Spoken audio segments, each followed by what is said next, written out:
Hello and welcome to today's episode of The Joy of Painting with me, your host, Bob Robson. Now today on The Joy of Painting we're going to be doing something that's never before been seen on the Joy of Painting program. To start off, I suggest you get yourself a tall glass of juice, sit back and watch the video in its entirety before starting your painting.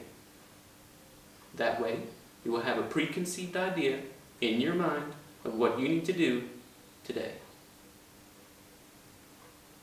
Before we begin, let's get on the screen a complete list of the supplies that you will need to complete your project today.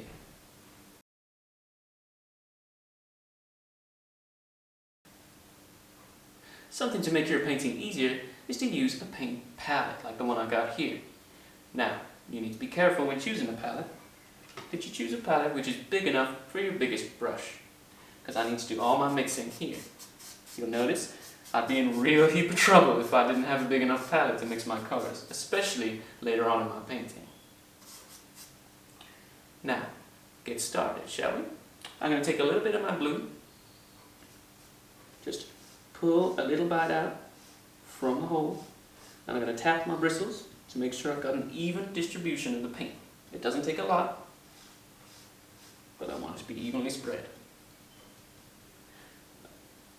Now, I'm going to take my brush up to my paper and I'm going to do a little crisscross.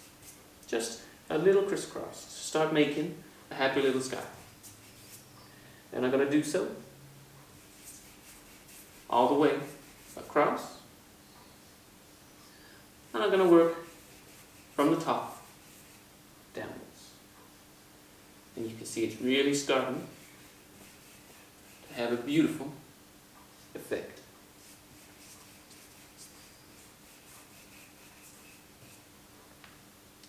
Now, while I try and finish off my own happy little sky, why don't you guys get started and we'll meet up later on.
Well, howdy there, friend. It's good to see you again. I think I've just finished my painting. Let's have a look together. Now, the first thing to notice is the fantastic composition. It's got some beautiful straight lines, some gorgeous angles.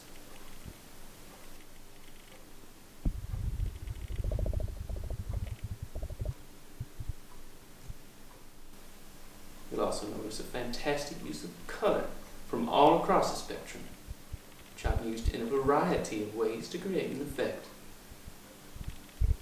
I think the effect is joy.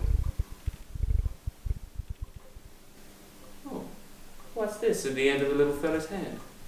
It looks like we got ourselves a happy little challenge too. Well, I wonder what it says. Let's find out, shall we?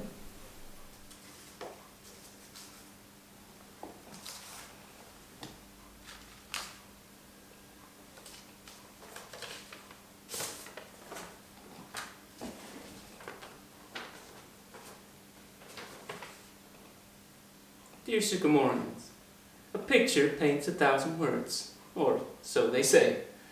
And your challenge today is all about creating an image to summarize something that you've read. As usual, you'll need to prime the canvas of your minds by reading and or listening to the next chapter of our Boudica story, remembering to read at your own pace. After having done that, it'll be time to dive into the happy little clouds of your imagination. Grab yourself some paints, or pens if you prefer, and create a picture summary of what you've read.